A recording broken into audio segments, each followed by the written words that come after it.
Sir ఈ market సిట్యుయేషన్స్‌లో gold price అనేది మళ్ళీ స్పైక్ అయింది. సో, సిల్వర్ కూడా కొంచెం 2,29,000 చేంజ్ వరకు ఉంది. సో, ఇలాంటి సిట్యుయేషన్స్‌లో గోల్డ్ అండ్ సిల్వర్‌ని ఇప్పుడు ఇన్వెస్ట్ చేయడం మంచిదంటారా? లేకపోతే ఈక్విటీస్ దాంట్లో ఎళ్ళడం మంచిదంటారా? ఇప్పుడు చూడండి, ఎప్పుడు కూడా డైవర్సిఫికేషన్ అంటే మొత్తం ఈక్విటీస్‌లో పెట్టొద్దు, మొత్తం గోల్డ్‌లో పెట్టొద్దు, మొత్తం సిల్వర్‌లో పెట్టొద్దు. Diversification important. సో, ఇప్పుడు మొన్నటి వరకు యుద్ధం జరుగుతున్న గోల్డ్ తగ్గింది. కారణం ఏమిటంటే డాలర్ బలపడటం వల్ల. ఇప్పుడు ఈరోజు ఏప్రిల్ 1 ఈరోజు గోల్డ్ పెరిగింది.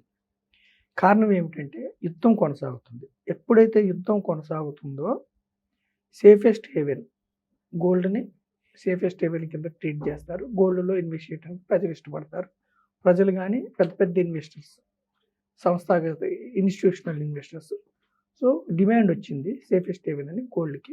ఒకటి ఫస్ట్ రీజన్. రెండవ రీజన్ ఏమిటంటే యూఎస్ డాలర్ వీక్ అయింది. ఎప్పుడైతే యూఎస్ డాలర్ బలపడుతుందో గోల్డ్ తగ్గుతుంది. ఎప్పుడైతే యూఎస్ డాలర్ వీక్ అవుతుందో గోల్డ్ పెరుగుతుంది.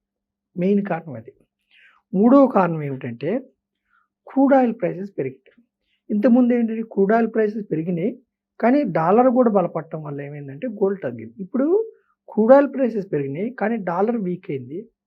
అంటే డాలర్ వీక్ అవటం బలపడటం అనేది ఏంటంటే అంతర్జాతీయంగా ట్రేడ్‌ని బట్టి ఉంటుంది. అంటే కొనుక్కోవటం ఎక్కువ డాలర్ అక్యుములేట్ చేసుకొని కొనాలన్నప్పుడు డాలర్ డిమాండ్ వస్తుంది. లేదన్నప్పుడు తగ్గుతుంది.